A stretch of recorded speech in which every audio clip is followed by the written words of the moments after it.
তাহলে আগের পার্টে আমরা 4 নম্বর স্কুলে পার্ট 1টা করে নিয়েছিলাম, এবারে পার্ট বিটা দেখে নাও। প্রথম প্রশ্ন, নিউটন কে আবিষ্কার করেন? নিউটন আবিষ্কার করেছিলেন বিজ্ঞানী স্যাডউইক।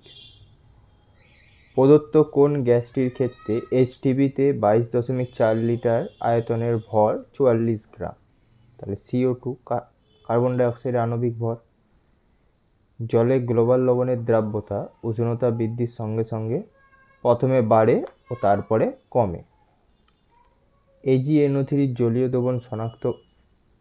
দ্রবণ দ্বারা শনাক্ত করা হয়, তার কোনটাকে শনাক্ত করা হয়? HCl। কলিফর্ম শব্দটি সাথে সম্পর্কিত হলো, কলিফর্মের সাথে সম্পর্কিত কে? ব্যাকটেরিয়া।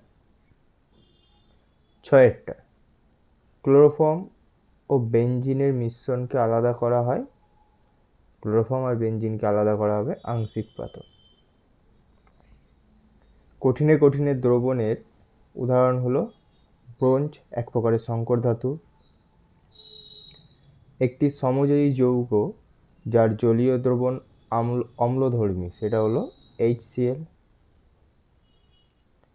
অ্যান্টাসিড হিসেবে ব্যবহার করা হয় magnesium hydroxide, milk of magnesia.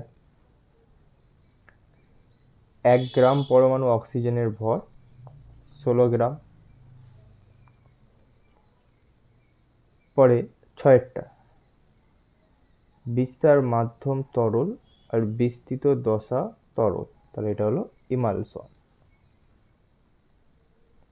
বলয় পরীক্ষা, তাহলে হচ্ছে আমাদের নাইট্রেট মূলক। জল ও সর্ষে তেলের মিশ্রণকে পৃথকী ফানেল।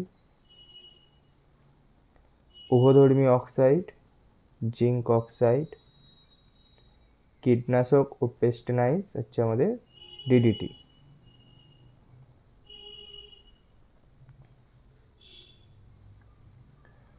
তারপরে 7এর দাগের প্রশ্ন,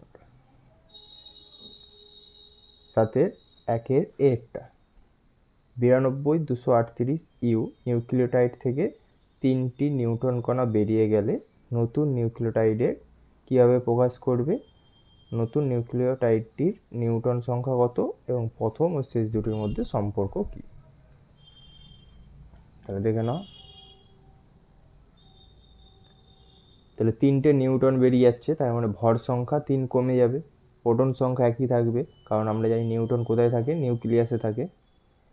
তাহলে নিউটন সংখ্যা সমান কি দাঁড়াচ্ছে? নতুনটার ভর সংখ্যা মাইনাস প্রোটন সংখ্যা, তাহলে 143। আর নতুনটার পুরোটা দেখো, পরমাণু ক্রমাঙ্ক একই, ভর সংখ্যা আলাদা, তাহলে এরা হলো পরস্পরের আইসোটোপ।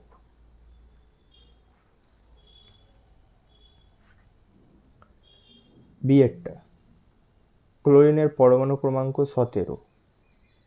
একক ঋণাত্মক আধানযুক্ত ক্লোরাইড Cl- আয়নের ইলেকট্রন বিন্যাস কি হবে? তাহলে ক্লোরিনের ইলেকট্রন বিন্যাস হচ্ছে 2, 8, 7। তাহলে Cl- মানে আরও একটা ইলেকট্রন গ্রহণ করেছে, তাহলে 2, 8, 7টা হয়ে যাবে 8, মানে শেষ কক্ষে 8টা ইলেকট্রন পূর্ণ হবে বা অষ্টক পূর্তি লাভ করবে। 11 গ্রাম কার্বন ডাই অক্সাইডের HTPতে আয়তন কত?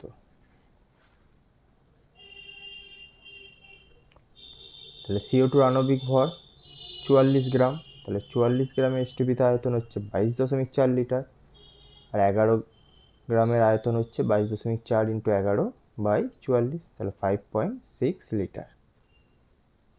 এটা দেখে নাও।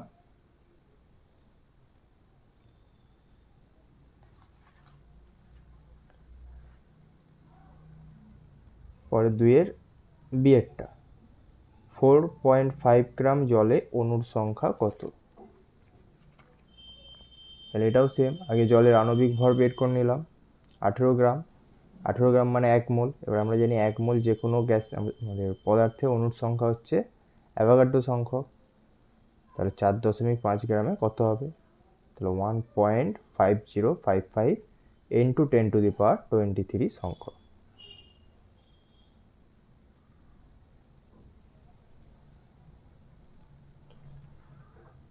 এরপরেরটা, গ্রাম আণবিক ভর কাকে বলে? তাহলে গ্রাম আণবিক ভর এখান থেকে এতটা, কোনো মৌল বা যৌগের গ্রামে প্রকাশিত ভর, আণবিক ভরকেই বলা হয় তার গ্রাম আণবিক ভর।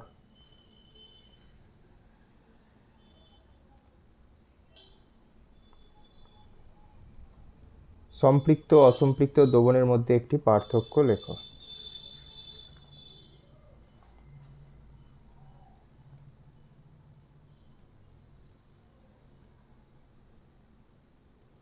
তাহলে এখান দিয়ে দেখে নিবে সম্পৃক্ত দ্রবণ আর অসম্পৃক্ত দ্রবণের পার্থক্য।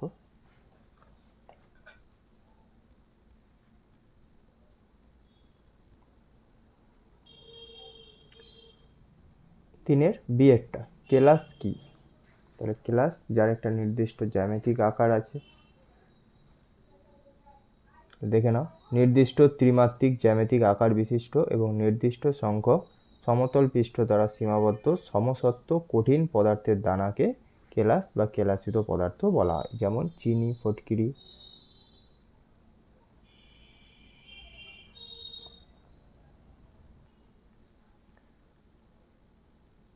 সিয়েরটা, দ্রাব্যতা কাকে বলে? এটা রিপিটেড প্রশ্ন, আগেও হয়েছে।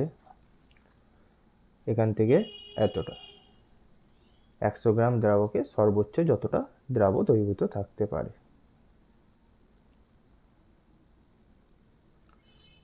অঙ্কটা আছে 25 ডিগ্রি সেন্টিগ্রেড উষ্ণতায় KNO3-র 50 গ্রাম সম্পৃক্ত দ্রবণে 21 গ্রাম লবণ দ্রবীভূত আছে। 25 ডিগ্রি সেন্টিগ্রেড উষ্ণতায় KNO3-র দ্রাব্যতা কত? দ্রাবের ভর সমান 21 গ্রাম, দ্রাবকের ভর, দ্রবণ থেকে দ্রাবের ভর বিয়োগ করলাম, তাহলে দ্রাবকের ভর পেয়ে গেলাম। তাহলে দ্রাব্যতা সমান 21/29, মানে দ্রাবের ভর বাই দ্রাবকের ভর ইন্টু 100, তাহলে 72.41। চারেরটা, ক্ষার জলীয় দ্রবণে কি উৎপন্ন করে? তাহলে ক্ষার জলীয় দ্রবণে OH মাইনাস আয়ন উৎপন্ন করে, অ্যানায়ন রূপে কেবলমাত্র OH মাইনাস আয়ন উৎপন্ন করে। উষ্ণ ও গাঢ় নাইট্রিক অ্যাসিডের সঙ্গে কপারের বিক্রিয়ায় কি উৎপন্ন হয়? এটা আগে হয়ে গেছে, আমি শুধু সমীকরণটা দিয়ে দিচ্ছি, তো আমরা একটু দেখে নেবে আরেকবার। যে কপারের সাথে নাইট্রিক অ্যাসিড কোন উষ্ণতায় বলেছে? উষ্ণ ও গাঢ়। তাহলে কপার উষ্ণ ও গাঢ় নাইট্রিক অ্যাসিডের সাথে বিক্রিয়া করে নাইট্রোজেন ডাই অক্সাইড গ্যাস এবং কপার নাইট্রেট লবণ উৎপন্ন করে। তা হচ্ছে এটি সমীকরণ।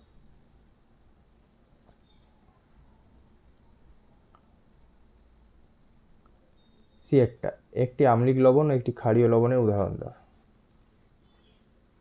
তাহলে দেখে নাও, আম্লিক লবণ সোডিয়াম বাইসালফেট, ক্ষারীয় লবণ বেসিক লেড নাইট্রেট। সংকেতগুলো দেখে নেবে।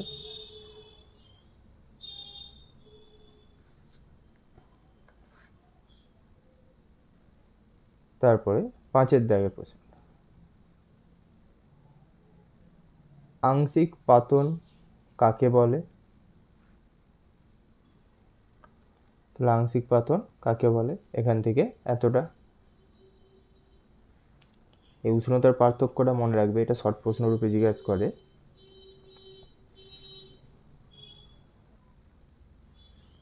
লবণের জলীয় দ্রবণে লবণ ও জলকে পৃথক করবে কোন পদ্ধতিতে? তাহলে এটা পাতন পদ্ধতি,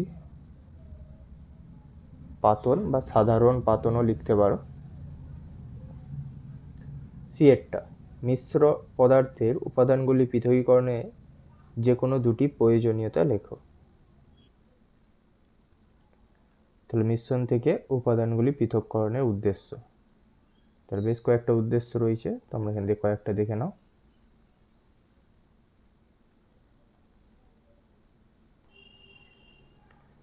ছয়ে একটা, দীর্ঘদিন ব্যবহারে রেজিনের বিনিময় ক্ষমতা নষ্ট হলে কি করা উচিত?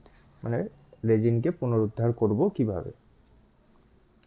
এটা আগেও একবার ছিল, আবার একবার রিপিট হয়ে গেল প্রশ্নটা। আশা করছি এরপরে আসলে আর আমাকে আর দেখাতে হবে না, তোমরা ততদিনে মুখস্থ করে নিবে।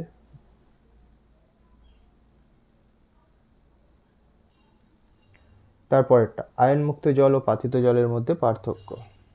তো আমাদের বইয়েরই প্রশ্ন, বাইরের কিছু প্রশ্ন নয়। তাহলে এখানে রয়েছে পার্থক্যটা, একটু দেখে নাও।